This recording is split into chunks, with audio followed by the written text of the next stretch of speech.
Perdernos para encontrarnos. ¿Cómo hace uno para perderse? ¿Alguna vez trataste de perder algo? Correcto. Cuanto más esfuerzo hagas, más difícil es. Las cosas se pierden cuando no se hace esfuerzo. Pierdes algo cuando no estás consciente. Bien. ¿Cómo hace uno para morirse? Estamos hablando de la muerte, no del suicidio. No nos dicen que nos matemos, nos dicen que muramos. Causarnos dolor, causarnos sufrimiento sería contraproducente. Uno nunca está lleno de sí mismo como cuando tiene dolor. Nunca está tan centrado en sí mismo como cuando está deprimido.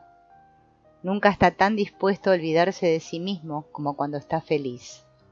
La felicidad te libera de ti mismo. Son el sufrimiento y el dolor y la tristeza y la depresión lo que te ata a ti mismo. Observa cuán consciente estás de tu muela cuando te duele. Cuando no tienes dolor de muela, ni siquiera te das cuenta de que tienes muelas, ni de que tienes cabeza, cuando no te duele la cabeza. Pero es muy diferente cuando tienes un terrible dolor de cabeza. De manera que es erróneo, es falso pensar que la manera de liberarse de uno mismo es causarse dolor, ser abnegado, mortificarse. Negarse, morir, perderse, es comprenderse a sí mismo, comprender tu verdadera naturaleza. Cuando uno hace eso, desaparece, se desvanece. Imagínate que alguien llega un día a tu dormitorio y tú le dices: entra, ¿quién eres? Y él contesta: yo soy Napoleón. Y tú le dices: no me digas que usted es Napoleón. Y él responde: precisamente Bonaparte, el emperador de Francia. No me digas, exclamas mientras piensas: hay que tratar a este con cuidado. Siéntese, Su Majestad. Bien, me dicen que usted es un buen director espiritual. Tengo un problema espiritual. Estoy intranquilo. Me cuesta trabajo confiar en Dios. Mire usted, yo tengo mis tropas en Rusia y por las noches no puedo dormir pensando cómo resultará todo. Bien, Majestad, le respondes tú. Ciertamente podría aconsejarle algo. Le sugiero que lea el capítulo 6 de Mateo. Mirad los lirios del campo, ellos no trabajan ni hilan. En ese momento te preguntas quién está más loco, si ese hombre o tú. Pero tú le sigues la corriente al loco. Eso es lo que hace el gurú sabio contigo al principio, te sigue la corriente. Toma en serio tus problemas. Te seca una o dos lágrimas. Tú estás loco, pero todavía no lo sabes. Pronto llegará el momento en que el gurú te quite el piso y te diga: olvídate, tú no eres Napoleón. En esos famosos diálogos de Santa Catalina de Siena se dice que Dios le dijo: yo soy el que es, tú eres la que no es. ¿Han sentido alguna vez su no ser? En el Oriente tenemos una imagen para esto. Es la imagen del danzarín y la danza. Se ve a Dios como el danzarín y a la creación como la danza de Dios. No es como si Dios fuera el danzarín grande y tú fueras el danzarín pequeño. Ah, no. Tú no eres un danzarín. Tú eres la danza. ¿Alguna vez sentiste eso? De manera que cuando el hombre recupera sus facultades mentales y se da cuenta de que no es Napoleón, no deja de existir. Sigue existiendo, pero de pronto se da cuenta de que es algo diferente de lo que él pensaba que era. Perderse es darse cuenta de repente de que uno es algo diferente de lo que pensaba que era. Tú creías que estabas en el centro. Ahora te percibes como un satélite. Tú pensabas que eras un danzarín. Ahora te sientes como una danza. Estas no son solo analogías, imágenes, de manera que no las tomes literalmente. Apenas te dan una pista, un indicio. Son solo señales, no lo olvides. De manera que tú no puedes pedirles demasiado. no las tomes demasiado literalmente.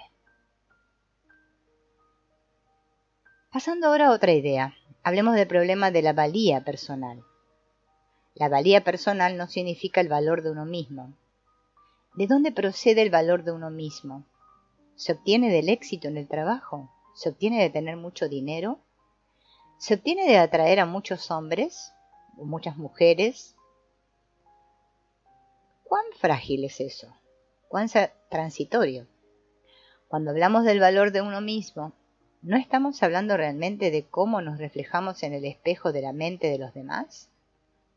¿Pero tenemos que depender de eso? Uno comprende su propia valía personal cuando ya no se identifica o se define en función de esas cosas pasajeras. No me vuelvo bello por el hecho de que todos digan que soy bello. Realmente no soy ni bello ni feo. Esas cosas van y vienen. Mañana podría transformarme en una criatura muy fea, pero todavía sería yo. Entonces digamos que me hago cirugía plástica y otra vez vuelvo a ser hermoso. ¿El yo realmente se vuelve hermoso? Es necesario dedicar mucho tiempo a reflexionar sobre estas cosas. Si te dedicas un tiempo a comprenderlas y profundizas en ellas, tendrás una mina de oro. Las experiencias placenteras hacen la vida deliciosa. Las dolorosas llevan al crecimiento. Las placenteras hacen la vida deliciosa, pero de por sí no llevan al crecimiento. Las que llevan al crecimiento son las experiencias dolorosas.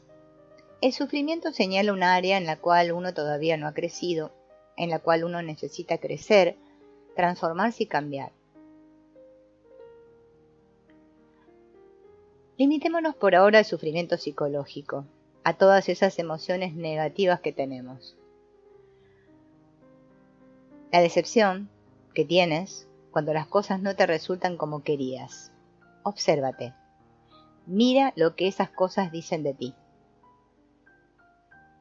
Obsérvalas como las observaría tú en otra persona. Observa esa decepción, esa depresión que sufres cuando te critican. ¿Qué dice ella de ti? ¿Has oído hablar de aquella persona que dijo: ¿quién dice que la preocupación no sirve? Ciertamente ayuda. Cada vez que me preocupo por algo, no sucede.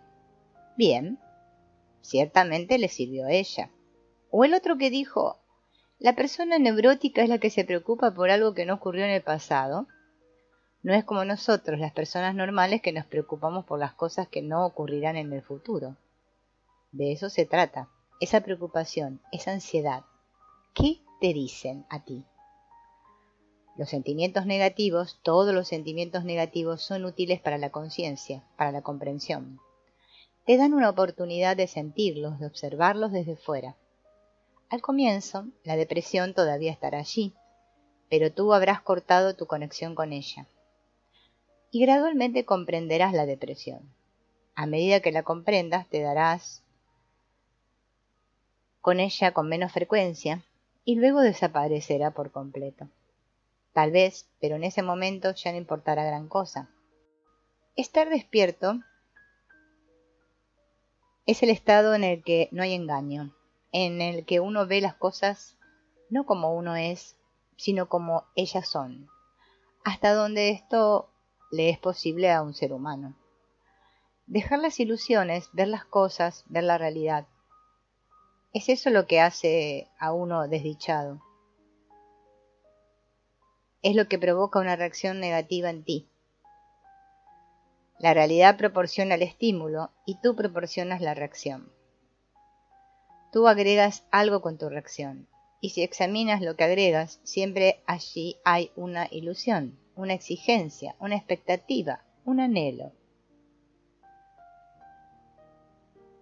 Por ejemplo, la ilusión, el error de creer que cambiando el mundo exterior tú cambiarás. Tú no cambias si sencillamente cambia tu mundo exterior. Si tú consigues un nuevo empleo, un nuevo cónyuge, o un nuevo hogar, o un nuevo gurú, o una nueva espiritualidad, eso no te cambiará. Es como creer que cambia la letra cambiando de estilográfica, o que cambia la capacidad de pensar cambiando de sombrero.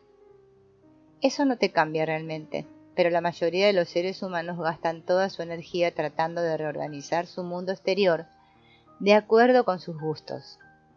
A veces tienen éxito, durante unos 5 minutos, y obtienen algo de alivio, pero incluso durante ese momento de alivio están tensos, porque la vida siempre fluye, la vida siempre cambia. De manera que si tú quieres vivir, no debes tener una morada permanente. No debes tener dónde reclinar la cabeza. Tienes que fluir con la vida. Quien quiera ser constante en la felicidad debe cambiar con frecuencia. Fluya.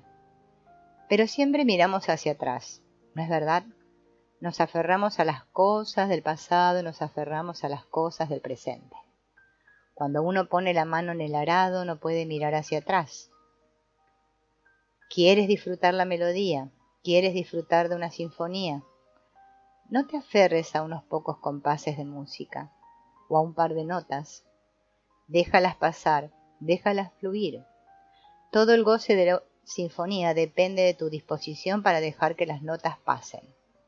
En cambio, si a ti te gustara determinado compás y le gritaras a la orquesta, tócalo varias veces, eso ya no sería una sinfonía. ¿Conoces los cuentos de Nasreddin, el viejo mulá? Él es una figura legendaria que los griegos, los turcos y los persas reclaman como propia. Enseñaba su doctrina mística en forma de cuentos, generalmente chistosos. Y el desenlace del cuento siempre era Nasr-ed-Din. Un día Nasr-ed-Din estaba tocando en una guitarra solamente una nota. Al cabo de un rato una multitud se reunió alrededor y uno de los hombres que estaba sentado en el suelo dijo: «Mulá, esa nota que está tocando es bonita, pero ¿por qué no la varía un poco como hacen los otros músicos?» «Esos son unos tontos», dijo Nasr-ed-Din. «Ellos están buscando la nota correcta. Yo ya la encontré». Cuando tú te aferras a algo, la vida se destruye. Cuando tú te sujetas a algo, dejas de vivir. Eso está en todas las páginas del Evangelio. Compréndelo. Comprende también otra ilusión, que la felicidad no es lo mismo que la excitación. No es lo mismo que las emociones. Eso es otra ilusión. Que una emoción proviene de un deseo cumplido. El deseo produce ansiedad y tarde o temprano producirá una resaca. Cuando tú hayas sufrido lo suficiente, entonces estarás listo para verlo. Tú te estás alimentando de emociones. Es como alimentar un caballo de carreras con golosinas, darle tortas y vino. Un caballo de carreras no se alimenta así. Es como alimentar a los seres humanos con una droga. Tú necesitas alimento y bebida buenas, sólidas, nutritivas. Otra ilusión es que otra persona puede hacer esto por ti, que algún salvador o gurú o maestro puede hacer esto por ti. Ni siquiera el más grande gurú del mundo puede dar un solo paso por ti. Tú mismo tienes que darlo. San Agustín lo dijo, el mismo Jesucristo no podía hacer nada por muchos de sus oyentes. O, repitiendo ese hermoso proverbio árabe, la naturaleza de la lluvia es la misma, y sin embargo produce espinas en el pantano y flores en el jardín. Tú tienes que hacerlo, nadie más puede ayudarte. Eres tú quien tiene que digerir su alimento, quien tiene que comprender, nadie más puede comprender por ti. Tú tienes que buscar, nadie puede buscar por ti. Y si lo que buscas es la verdad, entonces tú tienes que hacerlo. No puedes apoyarte en nadie.